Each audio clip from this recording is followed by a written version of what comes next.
And so that's going to come up on your screen in just a second. And then that makes it so that you can always refer back to this webinar. If you're interested, you can find the webinar located on our website and you're able to watch it again. If you just can't get enough of us and you want to watch it a second time through, these are the possibilities. Or if it's something that you really were interested in and then you want to share with a friend, there's that possibility as well. So that's located on our website. And we'll look at that again at the end of our session this evening. Well, we continue to let visitors into the chat, maybe if you, into the call, excuse me, if you want to go into the chat and share with me, where is your favorite outdoor location for an adventure? This could be anywhere in the world. This might help us understand where people are in the world.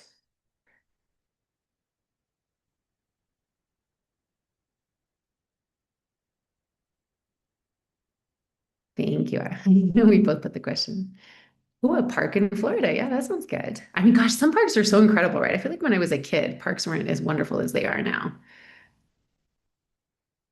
Oh my gosh. Okay. So this is also going to be an opportunity for us to take a list of all the places we need to go. If something up on the chat is coming up that you've never been to, a reminder to head there. Our presenters can put their favorite places. Wow. My favorite place is Urique, Chihuahua, Mexico.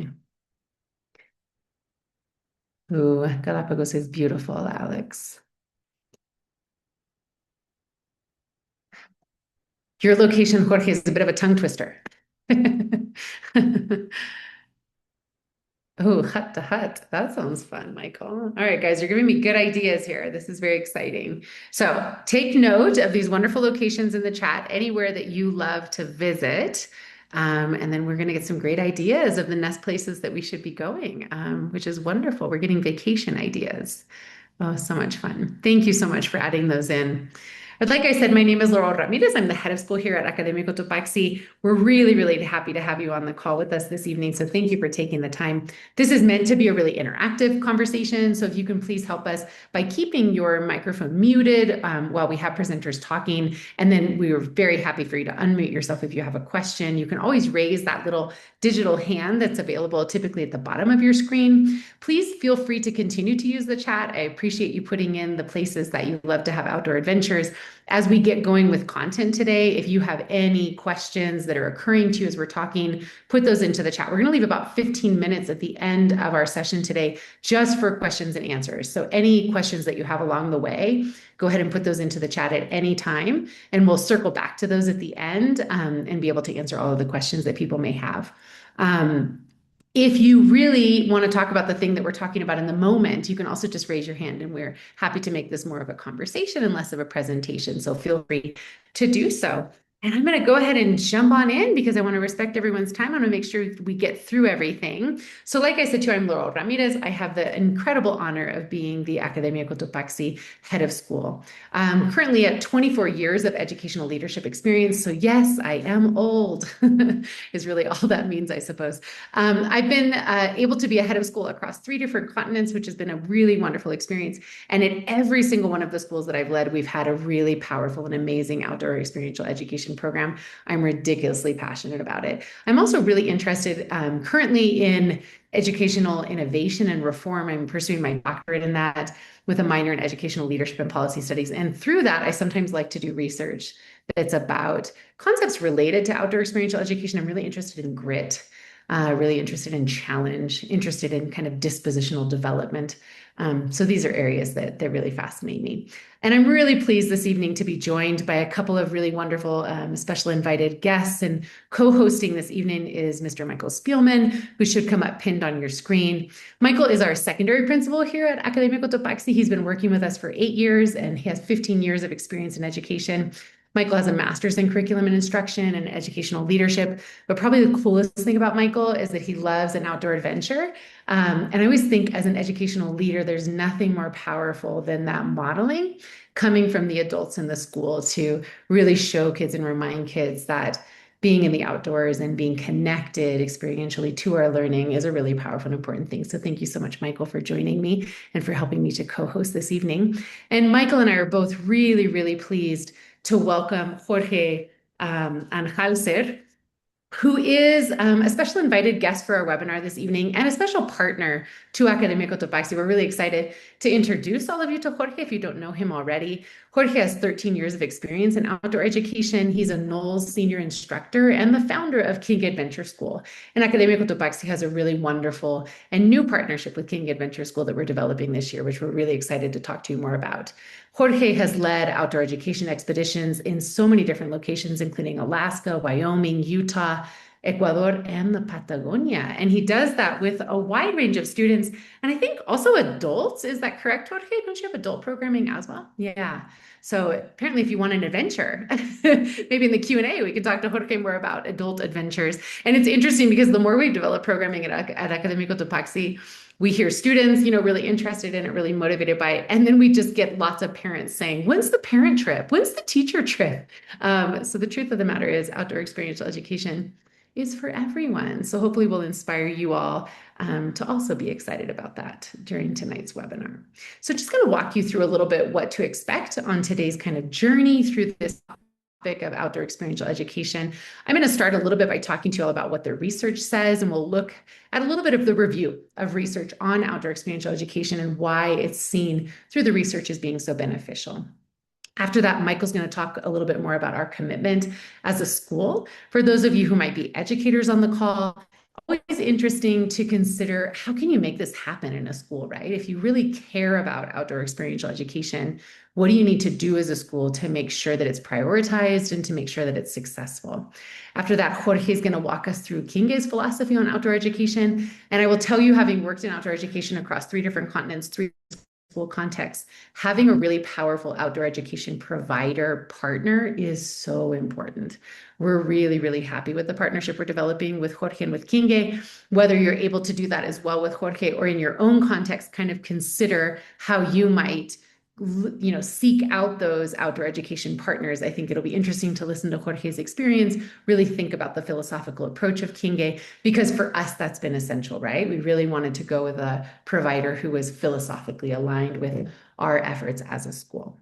We'll kind of close out all of that information by talking about that vision of partnership between Kinge and Academia Cotopaxi, because again, I think that's really interesting, right? It's one thing to kind of love something, to develop programming, but how do you really nurture a partnership?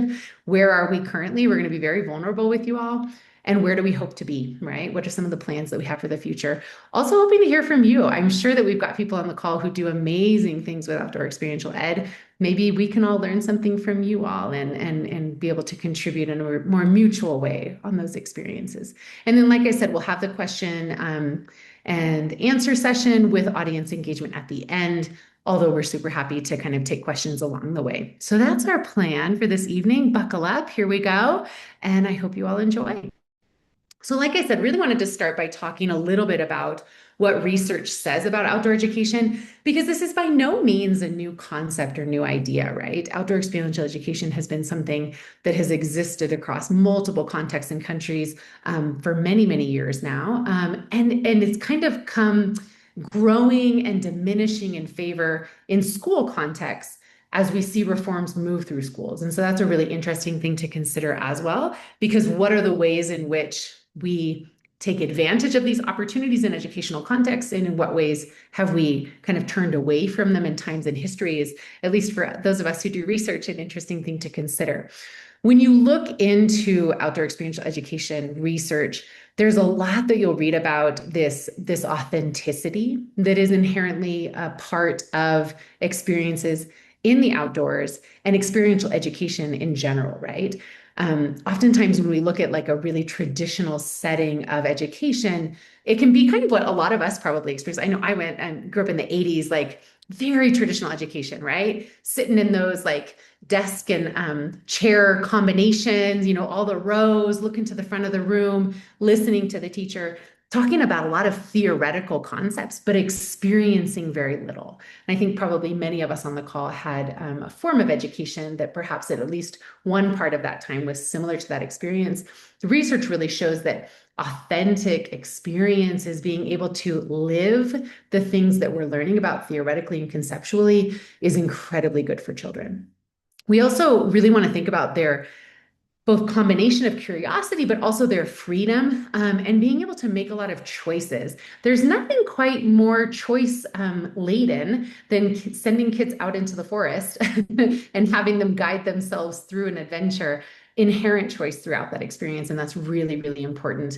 That grounding in nature and that passion and that interest that children can develop is just a really, really important part of childhood and such an essential and important consideration for how we steward our children through that childhood experience. Again, opportunity for that autonomy, growth, and development, it's kind of unparalleled in experiential education, right? There's a physical, mental, emotional, spiritual, one could even say, challenge that comes from outdoor experiential education that, again, I just don't know how you replicate that by sitting in a chair and reading a book. So there's some really interesting kind of thought leaders who've looked into this concept of outdoor experiential education. And, again, you'll be able to get this slides presentation after. And if you're super interested and nerdy about research like I am, I encourage you to go back and look at these source researchers to consider it. There's a lot of researchers, Cornell and Sobel and Chawal and Smith are some of the more premier researchers who talk a lot about that importance for children and for adults, frankly, of what they call grounding in nature. So really connecting to the ecology around us and a lot of like barefoot conversation there and like putting your feet in the soil and having that physical connection to nature as being incredibly important. So if that's something you're interested in, you might take a look at those researchers. I'm a huge Hahn fan. If you know me, you know how much I love Kurt Hahn. But his work on character development is really interesting. Kurt Hahn was the founder of Outward Bound, also a huge part of the starting of United World Colleges, which have a really interesting and strong development with outdoor experiential education. I had the pleasure of being a head of school at a United World College, so kind of lived that firsthand, and it really was incredible. But Hahn really, he started out with this like very kind of Christian mindset of like the purity of experience and like developing moral character. Over time, it kind of shifted away from a religious connotation. And Hahn just really reinforces that idea that when you're faced with really challenging things, you learn a lot about yourself, which I feel like as adults, it's like so obvious, right? Like, of course, if I'm personally challenged, I grow and I learn, but it's really good for our kids as well. And, Michael and I talk about this actually a lot here at school because it's concerning sometimes to think about the amount to which our children don't struggle nowadays, right? We have so much technological facilitation of just processes in daily life. I mean, if you think about even back in the days when we were washing clothes by hand or even frankly washing dishes by hand, like all of these things that are now automatized. And to what extent is that comfort perhaps becoming a gap in the development of character in children? Something really interesting to consider. And again, outdoor experiential education provides opportunities for that character development that's really valuable. There's a lot of researchers, who talk a lot about ecological literacy and ethics. And that's a really interesting kind of, wormhole to head down, really thinking about the sustainability impact of outdoor experiential education and the importance of kind of understanding resources, and that if I understand that resources have value, maybe my use of those resources becomes a different perspective. So it's a really important and interesting, I think, perspective to take in that area. And then again, returning back to Hahn, but I also really love Angela Duckworth's work on grit and really thinking about just this concept of like adventure and challenge and again, fun, right? We really endeavor at Academia Cotopaxi that the outdoor experiential education trips that our kids take are challenging, that they come away and they think like, goodness, I've never done something so hard in my life is something I hope they say. But I also hope they say, I had so much fun, right? That was such an incredible experience. I spent this incredible time with my friends, with my teachers, really living this adventure together. So if that's something you're interested in, those might be researchers you look into. I could talk about research forever, but I'm sure I'm probably boring many of you. So we're going to jump on to Michael sharing with us a little bit about our commitment as a school. All right, thank you, Laurel. Yeah, with this one, I first want to start off with our school's vision, which says nurturing education as a driving force for curiosity, passion, purpose, and transformation. And so I think in talking about what our commitment is as a school, that's a very clear and obvious place to start. But I think also just listening to Laurel speak for the past few minutes about the research and the words there are just completely embedded in all the things that we're just talking about with all the benefits that come from outdoor education. And creates this curiosity and this passion for students. I've been on so many of these trips where kids who really, in the classroom, they're fine students, but maybe that's not quite their passion is academics. And they go on these trips and they have a chance to chop wood or they have a chance to go rock climbing for the first time. And they get done doing that. You just see this look in their face that you've never seen on campus before. And so it's such a beautiful thing to have this opportunity for students and to have yet another way for students to really fulfill this vision of our school. And then really that transformation piece at the end, transformation happens through experience, without a doubt, right? It's not going to happen from, no one says I was transformed from that essay I typed on my computer the other night.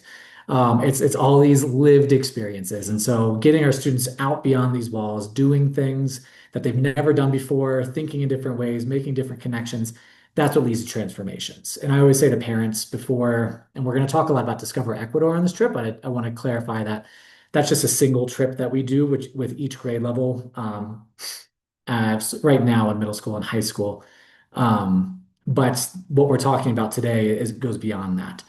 Um, and yeah, and so I lost my train of thought. What was I going to say with that? Um, oh yeah, so I say to parents before they go on these Discover Ecuador trips, that you're going to see a different child when they come back from this, and that's just in 4 days. And especially with sixth grade, it's their first trip they go on. They're so young, and it's a lot of them the first time they're spending multiple days away from home and doing something so different.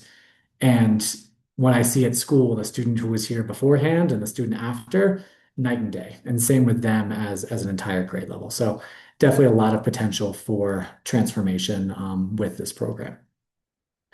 And then as we've been talking about this program, where we are right now, where we're headed, here's 5 different kind of commitments that we've identified.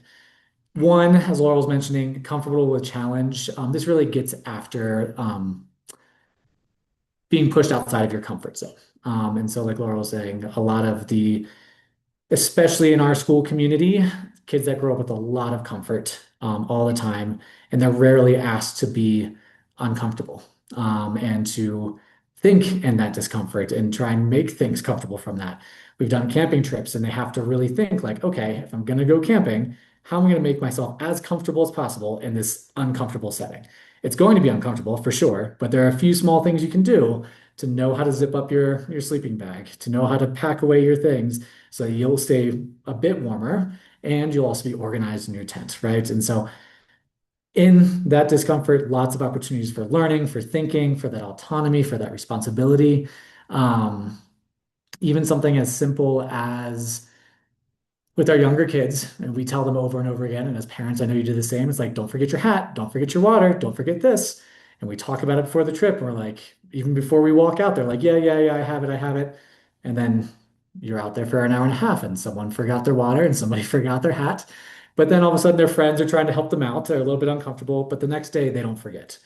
And so hearing their reflections after all that is you can tell they really grow and they learn and they become independent in ways that they wouldn't if they hadn't gone on that trip. Skill development over time. This is something that we're going to talk a bit more when we talk about our partnership, but we have plans for continuing to move in this direction and have students doing these types of trips, having more outdoor experiences at an earlier and earlier age. And so right now, this is our first year working with King Gay and moving in this direction. And so our sixth graders are more or less at the same level as our 10th graders in terms of outdoor skills. They know how to read a map at the same level. They know how to camp at the same level.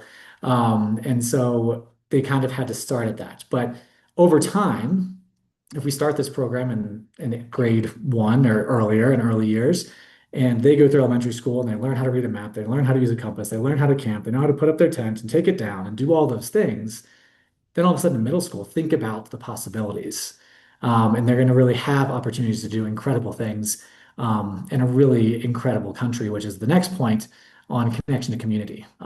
We live in one of the most incredible countries in the world. And I've been in a lot of places in the world, and every time I come back to Ecuador, it just never ceases to amaze me how incredibly diverse it is, all the different places you can go, the cultures. And for our local students who have lived here their entire lives on these Discover Ecuador trips that we go on, it's always shocking to hear like, oh wow, this is my first time being east of Papayacta, or going this or further south than Machachi. And so they're getting to know where they come from and gaining that pride in their own country that they call home. But also for students who are very transient, and this is their host country, to have an opportunity to really make it a meaningful experience here where they really get to know this place that they live and then they develop a strong connection with. And later on in life, they'll long to come back here and continue to come back and make connections with the community.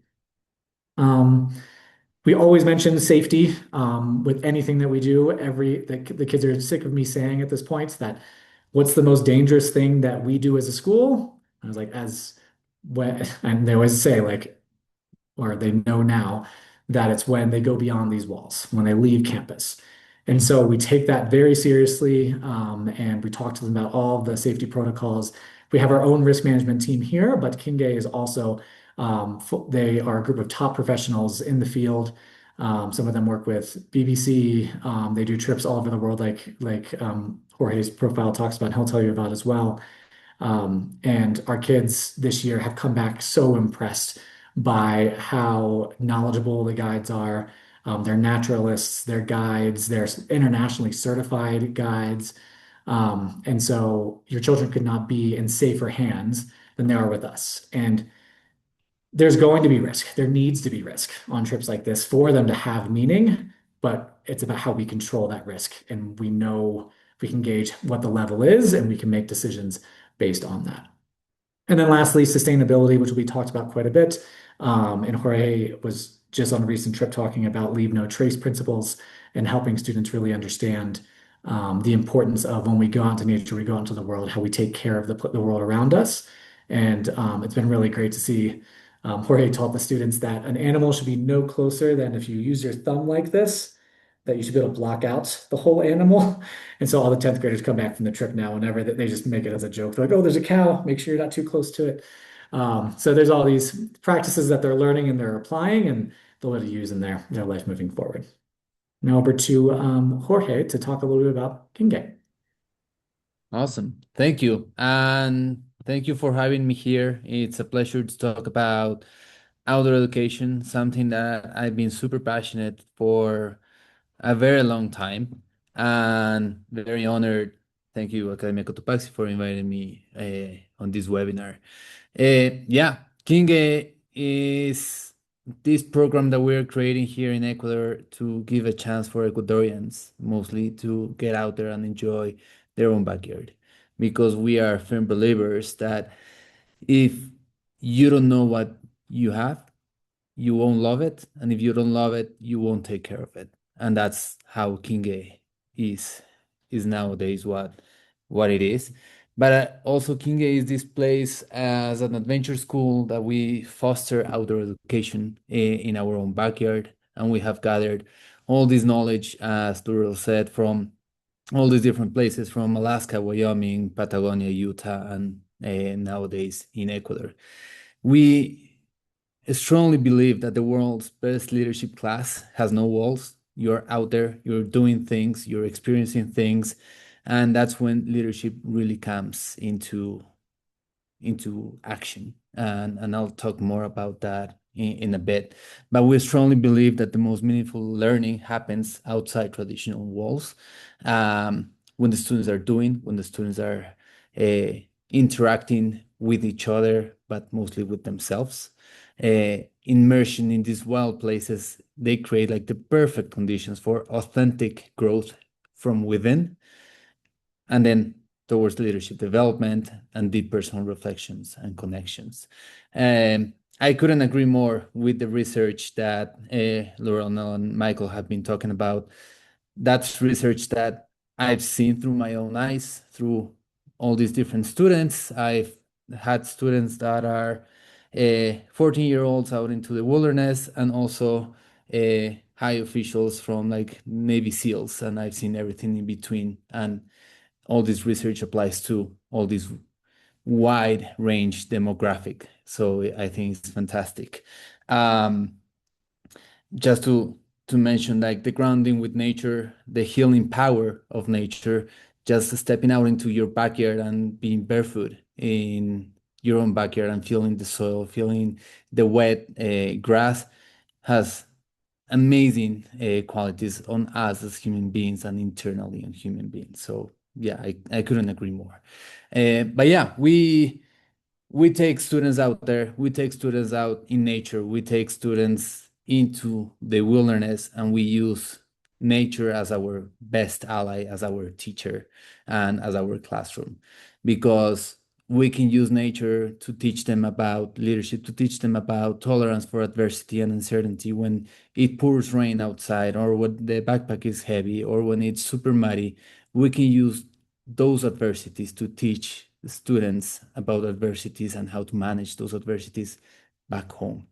Um, and as Michael is saying, sometimes they forget the water bottle, sometimes they forget their rain jacket, sometimes they forget their hat. But then the next time they're gonna remember to bring their rain jacket or the water bottle, but then they're gonna apply those things back home in a day-to-day basis. And that's when the real learning happens, when they take and transfer all that knowledge and all those skills back into their day-to-day lives, and hopefully and eventually into their futures and into whatever they end up doing, whether they become astronauts or they go into banking or whatever it is. They're going to take all these skills and take them out there.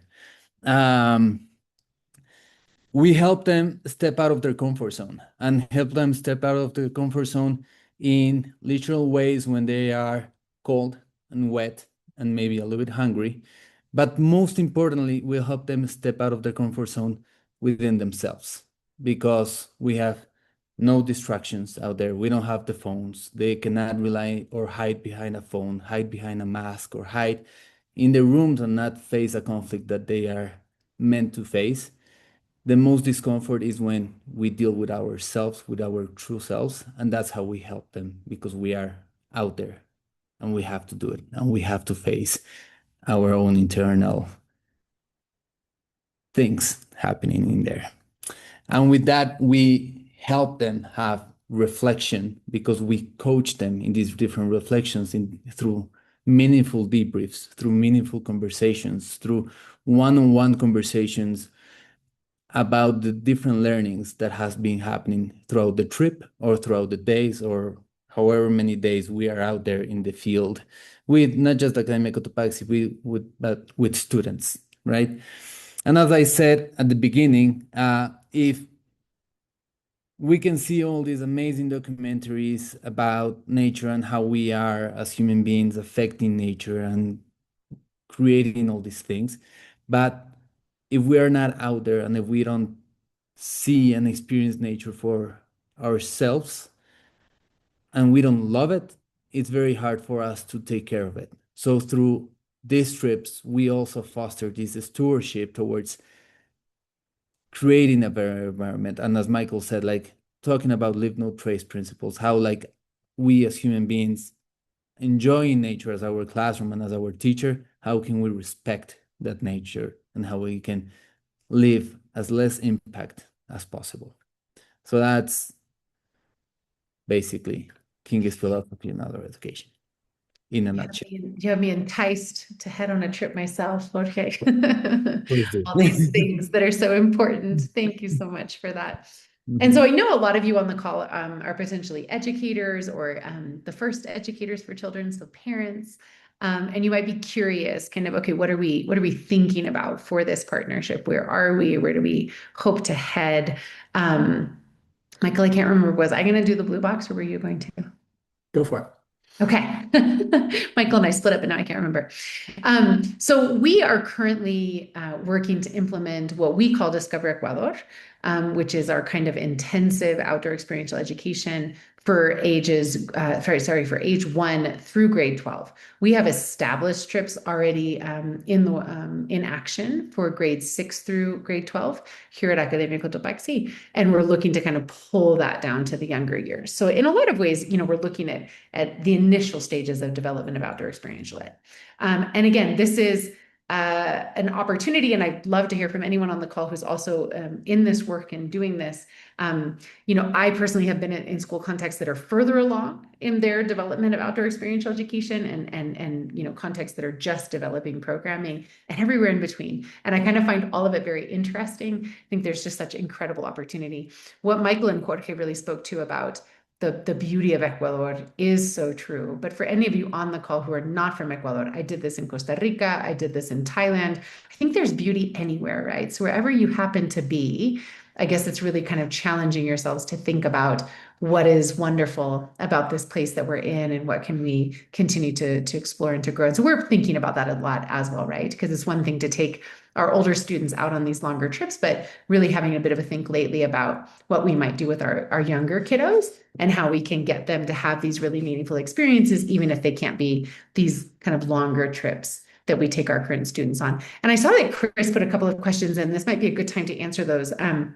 So the length of each grade level trip currently is one thing, and then I would tell you kind of what I would hope that we would shift into. So currently, and I think, correct me if I'm wrong on 11th grade, Michael, but I think currently our trips are all 4-day trips. Is that different for 11th grade going to Galapagos? Yeah, they'll be doing 5 days just to make sure they have enough time to experience everything. Perfect. But what I would tell you is in Thailand at United World College Thailand, we were able to grow into programming that, for example, in grade 1, they did 1 night, 2 days, in grade 2, 2 nights, 3 days, and they're successively afterwards. So by the time they were in 11th grade, they were doing 11 nights, 12 days. And so it kind of grew as their grade levels grew. And in that real vision that Michael was talking about, I think just because we had just an incredible outdoor education lead there, but also just such a strong commitment from such a Kurt Hahn aligned kind of philosophy, there was a lot of commitment and purpose behind that. And kind of leading into your second question, Chris, currently at Academia Cotopaxi, there is a choice to attend. Over time in UWC Thailand, we folded the cost of the trip into tuition, and there was not a choice to attend. And so if we had families who withdrew from outdoor experiential education, we talked to them about the potential of our school not being a good fit for their enrollment, full stop, because it was such a strong commitment for us as a school that we weren't willing to have students who were opting out of what we consider to be a really important character building experience. So again, I think every school context can kind of run the gamut of where they sit with things like that. For us in our current context, I think providing choice is the appropriate approach. And over time, we would certainly hope that it would become a very rare thing that you would opt out of outdoor experiential education, and that there would be that really shared community value, understanding the importance of that experience. Michael talked a little bit about this, but we're really interested in this concept of outdoor and experiential education kind of skill building, and being able to provide intensives for students so that there would be this opportunity to kind of really seamlessly integrate from age 1 all the way to grade 12, this idea of building skills that are connected to the outdoors. So for example, in Thailand, we had kayaking certification and sailing certification built into our outdoor experiential education. So for example, our 10th graders after their sailing expedition would have fulfilled the hours to be able to then be certified sailors. And I think it's a really motivating thing for kids. I mean, there's nothing for people, right? Like as adults, I'm motivated by that. I think when we can engage in something, but then also receive a certification in that area, it's really exciting, really motivating. And I do think it's really contextual, right? Like here in Ecuador, I'm not sure we're going to go for that sailing certification, but maybe, something a little bit more akin to mountaineering might be appropriate. And so really kind of considering the space that you're in and what opportunities inherently lie within that. Is something that we're thinking about a lot between Academia Cotopaxi and Kinge, and we're excited about kind of continuing to grow and develop over time. We've also talked a lot about this idea of like, Chris had asked the question of like, do we allow children to opt out? Well, we were almost thinking like on the opposite of that as well. Like, what do we do about the kids who can't get enough, right? Like this one outdoor education trip, they're like dying for more. Could we do some kind of like advanced outdoor education opportunity, some way of kind of building in student leaders across that, maybe something that they could build up before they then go on their grade level trip. And then they're almost kind of like assistant leaders of that trip. That would be really interesting. So we've been talking a lot about this. If you're on the call tonight and you're doing something like that, please tell us all about that, because we'd be really interested to learn more. But again, as Jorge said, there's such an inherent leadership opportunity in outdoor experiential ed. And then through these kind of really physical, very specific skill-based challenges, could we develop some really high performing, right? Like really highly motivated, highly oriented students who could then really contribute to both just the growth and development of their cohort, but also their own individual skill and development. So we're thinking a lot about that, and about how we can continue to kind of build that into our regular school day so that this becomes just a part of students' experiences. And then, kind of connected to that, really, really considering a lot that integration into the curriculum. And I mean, I'm not going to be bashful about this. We want to become a model within international education of what integrating outdoor experiential education means into daily learning. And that really, really centered what's called open and true inquiry in the research, where students have this really authentic ability to be curious.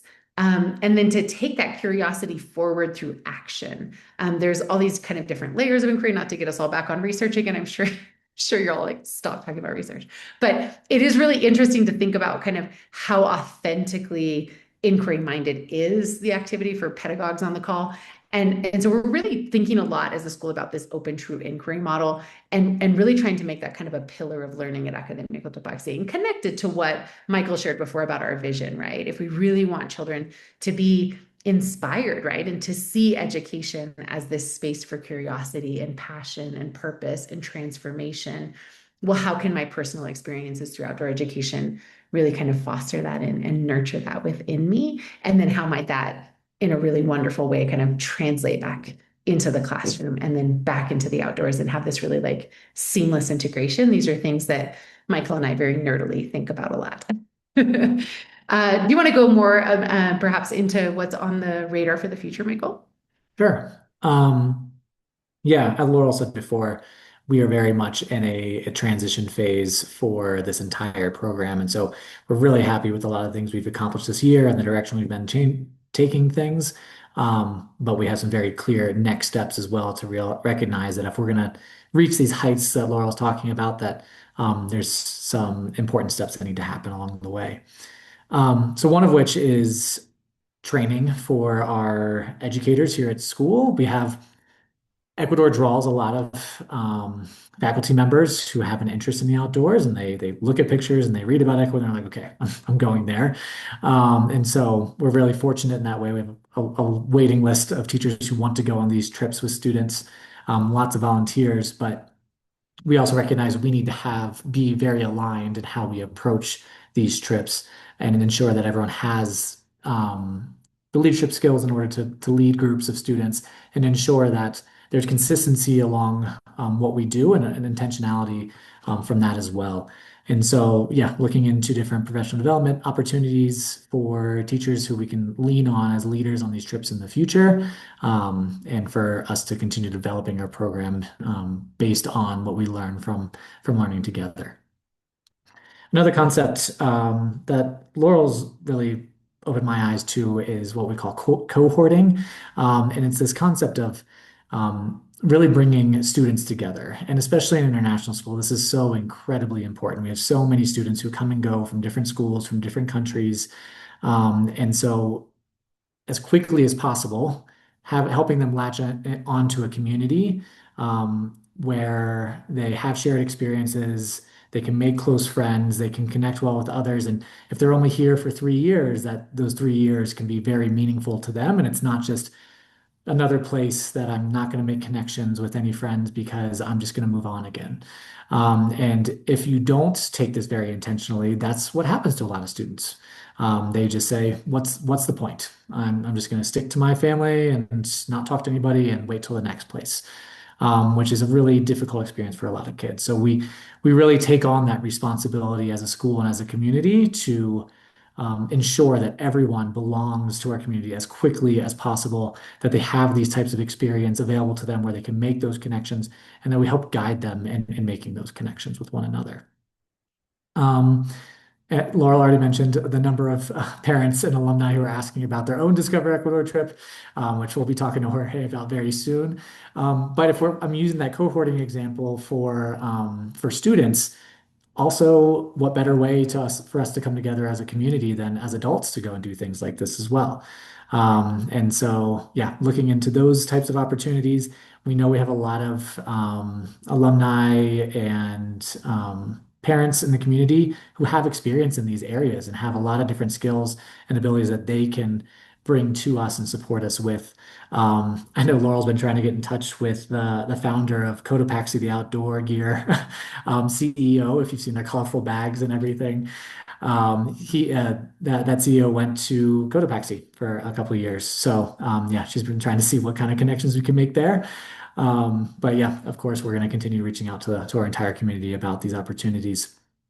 Um, also, the learning from these trips, yes, it happens in those curriculum connections, like Laurel was saying. It happens and during the trip when we're outside of our comfort zones or we're making connections with different students. But it also happens afterwards. And we believe really strongly in those reflection pieces.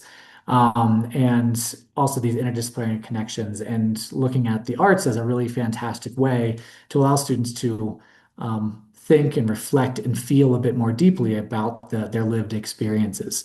So I know recently our students have been putting together either podcasts at the end of their trip or interviewing one another and making creative videos. We share all of the pictures with them from the trip so that they can create different things from it. I've been on most of these trips this year and I've kind of taken on the role of photographer, but I have so many students who see me like, can I use the camera? Can I take it? And so how great would that be to have a photography program through it instead of just like taking pictures of them and their friends, taking pictures like the ones you're seeing here and learning about outdoor photography. So lots and lots of experience, opportunities to make connections to the arts there. Um, and lastly, we're hoping to get this up and running for next year. We're rapidly looking for possible ways to get it going. But an elective we would like to offer at middle school for outdoor and experiential education leadership. And so that would be a great opportunity, like Laura was just saying, to have a few students who can go on these trips in the future. They develop those skills and then they can be student leaders, guiding their peers and having a really powerful experience with them in that way. And I always think with middle schoolers, gosh, that's like your prime demographic, right? For really connecting to nature and making this really meaningful. Well, thank you so much, Michael and Jorge. Hopefully, this was interesting information for you. This is the moment now for that engagement and questions. So, if you're interested to ask a question, feel free to raise your little digital hand and unmute yourself. Happy to take any questions live. I've also had some questions come into the chat, so maybe I'll start with some of those. If anybody else wants to ask a question, please feel free to do so. Really appreciate the question that came in. Kind of this connection between outdoor experiential education and environmental education and climate change. And I think especially for those of us living on the equator, sometimes these things are more obvious than they are otherwise. And really kind of feeling that motivation, right, between making that deliberate connection between environmental ed, climate change, and outdoor experiential education. So I don't know, Michael or Jorge, if you want to share anything about your thoughts about those connections in that regard.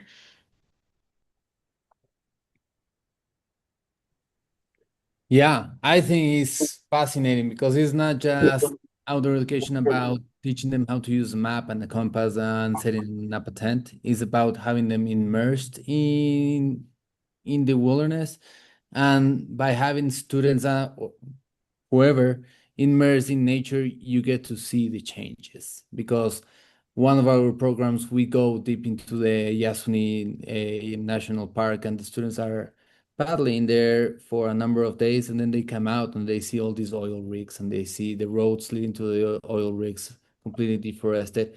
And then this brings this amazing debate on, yeah, we got here because we used fuel, we drove here, or we flew here, or whatever it is. We get to experience this magical place, and then at the same time, we get to see the effects of us being here. And then that brings all this awareness around climate change and environmental studies. So yeah, there is a huge correlation between it. And it's such a lived experience, right? I really like that you pointed that out. Thank you, Jorge. Go ahead, Michael. Yeah, I was just going to say that I think you also become very protective of these places that you love, right? If they have a really powerful experience in a location, or in something similar, like the rainforest, then they're going to feel all of a sudden that personal connection to it and want to do something about it and ensure that other people are aware of what's going on and help protect it. Yeah, what's that famous quote, right? You can't love what you don't know. And so that often is something interesting to think about. Again, kind of taking the opportunity to kind of compare across contexts. I had the pleasure of being a head of school in Costa Rica for 8 years at a very environmentally minded school that was really so inspirational. And I just feel like I learned so much from that experience and learned so much from the Costa Rican people and the Costa Rican government. No government is perfect, no structure is perfect. And I would say to you, there's a real admiration for a country that makes environmental education a required subject from first grade onward. So just like we take math or we take languages, we take environmental education as a course.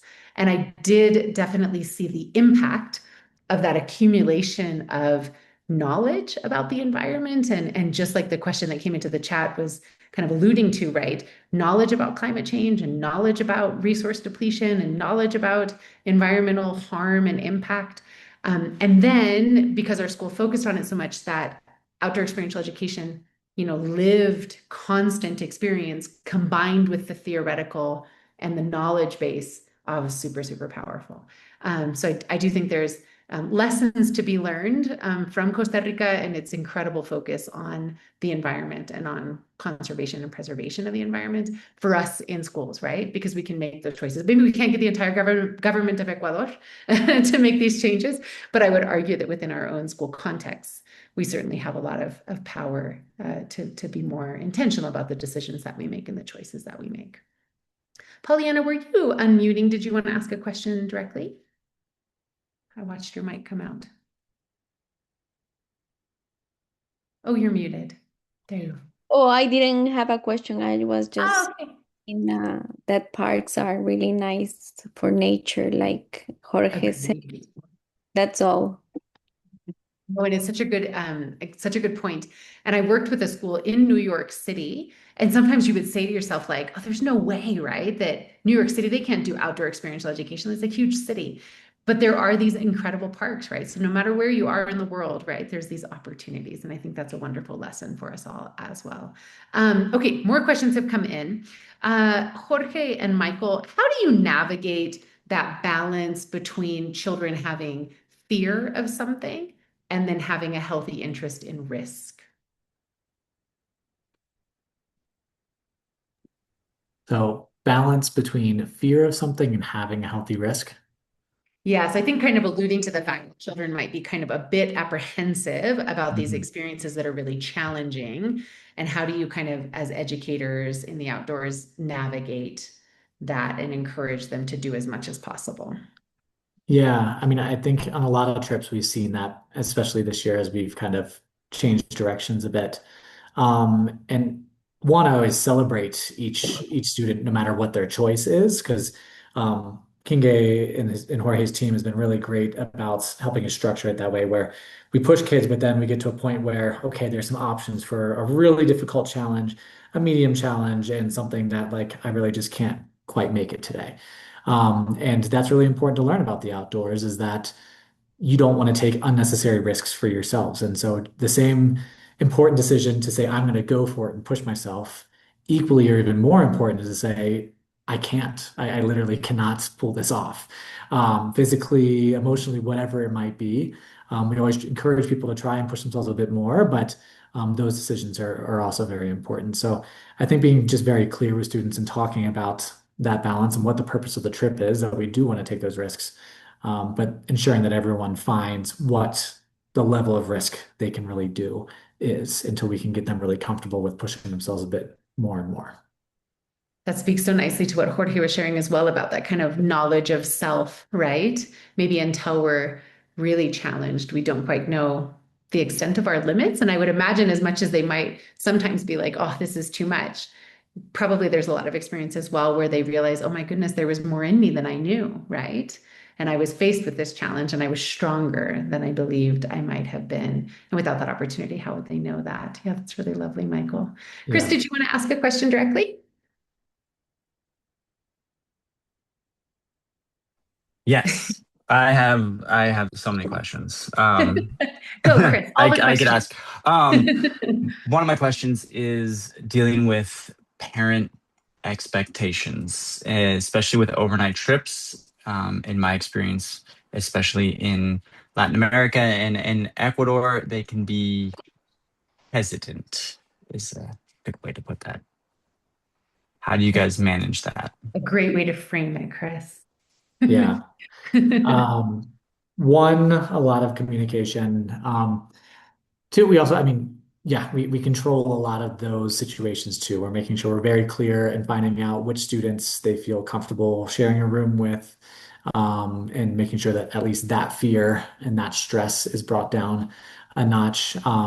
We ask that question, but we also have get eyes on that from counselors and teachers to understand the dynamics because that survey may have gone out a month ago. And as middle schoolers and high schoolers do, their friend group may have changed completely in those few weeks. And just double checking, triple checking all of those things um, along the way.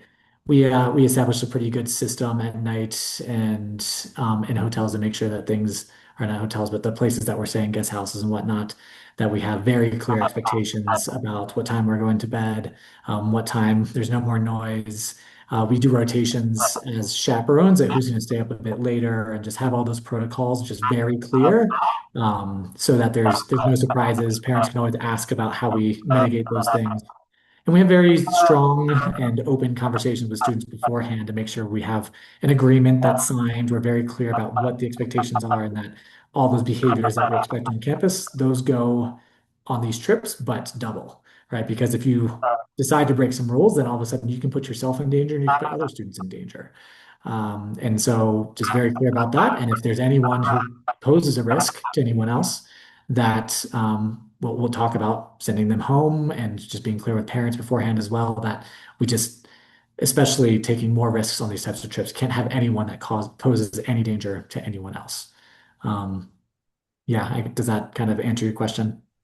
It definitely does. Yeah, You're very similar in regards to that. yeah, Do you guys allow cell phones on your trips? nope.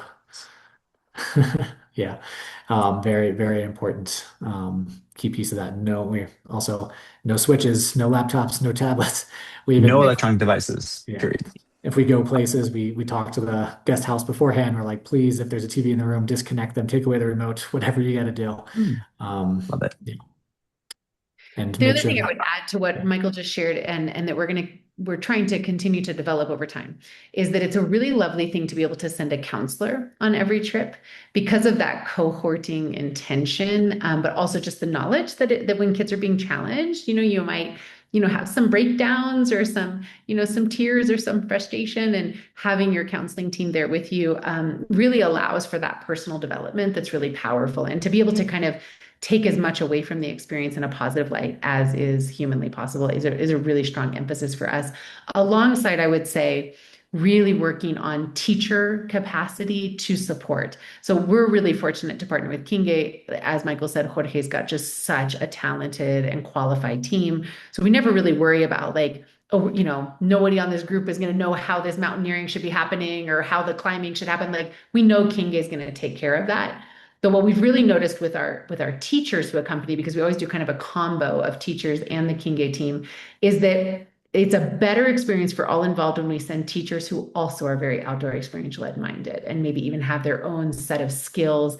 And we all know, like, it's just not the reality that every, teaching faculty member that we have is going to just have in their back pocket these out of control mountaineering skills, for example. So continuing to kind of prioritize that a bit in hiring and looking into the abilities that teachers can bring in, trying to create these experiences for our children where every adult there with them kind of has a purpose and a strength that they're bringing into that trip, is a real emphasis for us going forward. And then I think that also helps parents feel more secure about the trip that their kids are taking, and reinforced in the fact that the right group is there to support their kiddos. So that's been a focus for us as well, Chris.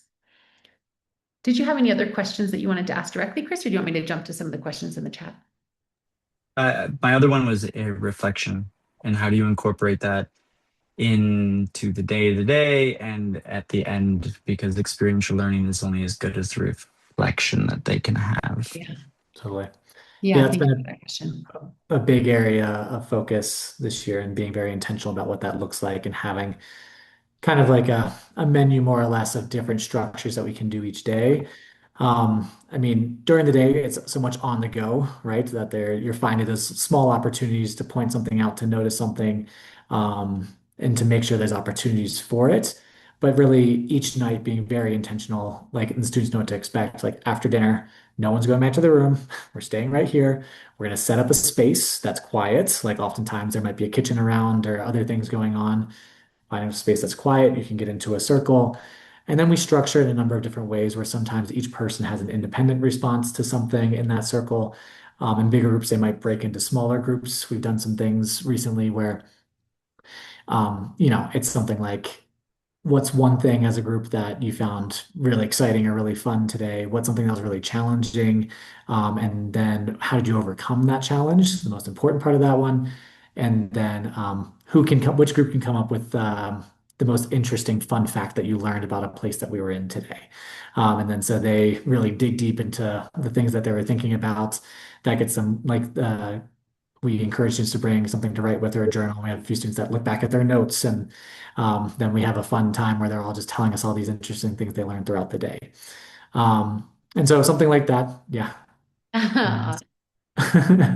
Nice book. We make them for every trip. Oh, that's Cool. so cool. What a good idea. Oh, I love Yeah.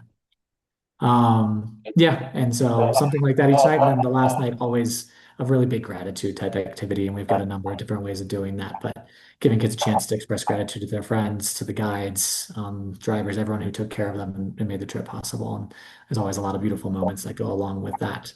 I think biggest room for growth is the post reflection. We have a reflection day, but kids are often exhausted and some don't come to that day or they're not entirely there. But how can we really kind of do some work beforehand and some work afterwards to make some bigger and broader connections to it? The other area that I would tell you, and I think I'm actually telling this to Michael for the first time, but these are the research things I think about a lot. We'll tend a lot of times in outdoor experiential education to focus a lot on reflection. And so really being reflective about our experiences, right? So looking back and what am I thinking about that? I think there's some opportunity as well for us in outdoor education here at Academic Cotopaxi, but I encourage this of all of you as well, to instead consider how we might also be reflexive, right? So really considering experience and then what is the action that I'm taking based on that, right? So not just looking back, but since I look back, now what? I think is an interesting opportunity. And I think especially because of kind of the inherent personal development in outdoor experiential education, there could be a real opportunity there for accelerating and deepening that continuum of growth. And so I think about that a lot. To continue to consider, I know for those of you that run outdoor experiential ed, it can be a bit tricky, right, to kind of fit all the things in, but helpful to have these ideas. And so, yeah, grateful to be able to share with you all. Yeah, something that we always do on field expeditions, like on a longer expedition out there into the wilderness, we have debrief sessions. So like, okay, let's sit down. We just got to camp. Everyone's fed. Everyone is all right. Now let's sit down. What did you as an individual or you as the leader of the group learn today? What can you do better tomorrow? What can you keep doing tomorrow? And then we take all those learnings and apply it for the next day. So that's how we get like the learnings of the day, like the reflection, and put it into Into practice that and then reflexive go action. there. Yeah. And then also like the importance as you said, Laura, of like be reflective on your own. So we do send students on their own for like 5 minutes, 10 minutes, whatever it is, close to camp, where we can see them and be present. Be out there, be fully present. What do you hear? What do you smell? What do you see? What do you feel? Like touch, and what do you feel as a person? And then that helps us bring the students to be super present into the moment and be reflective as well. And Andrea just put into the chat a really good point, you know, that when you're then taking those moments and you're basing them on actions that you take forward, there can be more sustainability, right? To then the way that you're taking that thinking forward, which is really understanding that long-term kind of learning and impact is such an opportunity. Well, what a rich and wonderful conversation. Thank you all so much for joining us this evening. This is our final webinar of the year, but like I said, we have multiple webinars that we've held this year that are housed on our website. So you've got that website address there. If you want to ever go back and take a look at this webinar, you'll be able to find it there as well. Upcoming events will come again. We'll probably start some more webinars next year. So if you're interested in that, we'd love for you to join us. I'll send us off with a little video about our current development of early years, which is an interesting area. And again, from an outdoor experiential education mindset, I'm very interested in how we can make early years. I mean, what are we doing with 1-year-olds, right? This is very exciting stuff. So really thinking about kind of how we can develop this for all ages and stages. But thank you all from the bottom of my heart for joining us this evening. We're so, so grateful. Thank you, Jorge. Thank you, Michael, for helping me with the presentation. Thank you to our wonderful audience for all of your questions. We're grateful for you. Please join us again when we have our next webinar opportunities, and have a wonderful evening, everyone. Thank you so much. Our early years program is entering a moment of meaningful renewal. Honoring our Reggio Emilia legacy while connecting more intentionally with the International Baccalaureate's PYP program. I would love the This intentional opportunity to unification touch base with you guys more. strengthens who I'm we in are. Guayaquil at Inter-American We Academy. see our youngest learners as And thinkers, Fantastic, Chris. we- Let's do that. I'll put my email in the chat for you. Yeah, we have from Through second play, they test ideas, 2-year-olds on revisit for their our thinking, and experiential explore learning, how so the it'd world be really works. great That's to great. Their discoveries some appear ideas. everywhere, growing naturally throughout their day. Feel free to email me that email that I put. We remain committed to an early years experience that is Perfect. intentional, We'll snag that. joyful, and deeply human. One that honors the 100 languages of children. Thank you very much. Thank you. Academia Cotopaxi's Early Years program, where curiosity grows naturally. And that's our beautiful campus, which you can see is not in nature, but it's in the beautiful city of Quito. Thank you so much, everyone. Have a wonderful evening. We're so grateful to have you join us this evening. Please join us again.